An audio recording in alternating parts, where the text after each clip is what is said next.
हरियाली तीज पौराणिक व्रत कथा। एक समय की बात है, शिवजी कहते हैं, हे पार्वती, बहुत समय पहले तुमने हिमालय पर मुझे वर के रूप में पाने के लिए घोर तप किया था।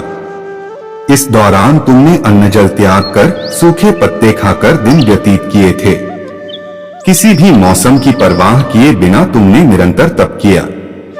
तुम्हारी इस स्थिति को देखकर तुम्हारे पिता बहुत दुखी थे। ऐसी स्थिति में नारद जी तुम्हारे घर पधारे। जब तुम्हारे पिता ने नारद जी से उनके आगमन का कारण पूछा तो नारद जी बोले, हे गिरिराज, मैं भगवान विष्णु के भेजने पर यहाँ आया हूँ। आपकी कन्या की घोर तपस्या से प्रसन्न होकर वह उससे विवाह करना चाहते हैं। इस बारे में मैं आपकी राय जानना चाहता हूँ। नारद जी की बात सुनकर पर्वतराज अति प्रसन्नता के साथ बोले, हे नारद जी, यदि स्वयं भगवान विष्णु मेरी कन्या से विवाह करना चाहते हैं तो इससे बड़ी कोई बात नहीं हो सकती। मैं इस विवाह के लिए तैयार हूँ। फिर शिवजी पार्वती जी से कहते हैं, तुम्हारे पिता की स्वीकृति पाकर नारद जी विष्णु जी के पास गए और यह शुभ समाचार सुनाया। लेकिन जब तुम्हें इस विवाह के बारे में पता चला तो तुम्हें बहुत दुख हुआ। तुम मुझे यानी कैलाशपति शिव को मन से अपना पति मान चुकी थी। तुमने अपने व्याकुल मन की बात अपनी सहेली को बताई। तुम्हारी सहेली से सुझाव दिया कि वह तुम्हें एक घनघोर वन में ले जाकर छुपा देगी और वहां रहकर तुम शिवजी को प्राप्त करने की साधना करना।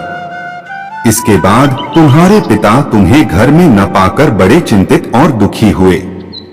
वह सोचने लगे कि यदि विष्णु जी बारात लेकर आ गए और तुम घर पर न मिली तो क्या होगा।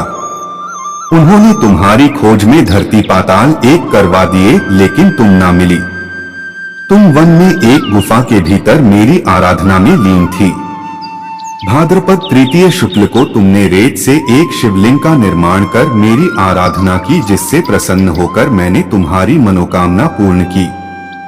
इसके बाद तुमने अपने पिता से कहा कि पिताजी, मैंने अपने जीवन का लंबा समय भगवान शिव की तपस्या में बिताया है और भगवान शिव ने मेरी तपस्या से प्रसन्न होकर मुझे स्वीकार भी कर लिया है।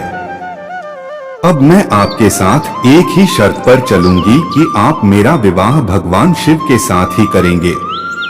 पर्वतराज ने तुम्हारी इच्छा स्वीकार कर ली और तुम्हें घर वापस ले गए। कुछ समय बाद उन्होंने पूरे विधि विधान से हमारा विवाह किया।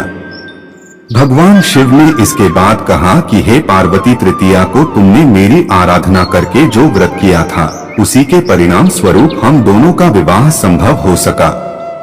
इस व्रत का महत्व यह है कि मैं इस व्रत को पूर्ण निष्ठा से करने वाली प्रत्येक स्त्री को मनवांछित फल देता हूँ। भगवान शिव ने पार्वती जी से कहा कि इस व्रत को जो भी स्त्री पूर्ण श्रद्धा से करेंगी उसे तुम्हारी तरह अचल सुहाग प्राप्त होगा और उसकी सभी मनोकामना की पूर्ति होगी।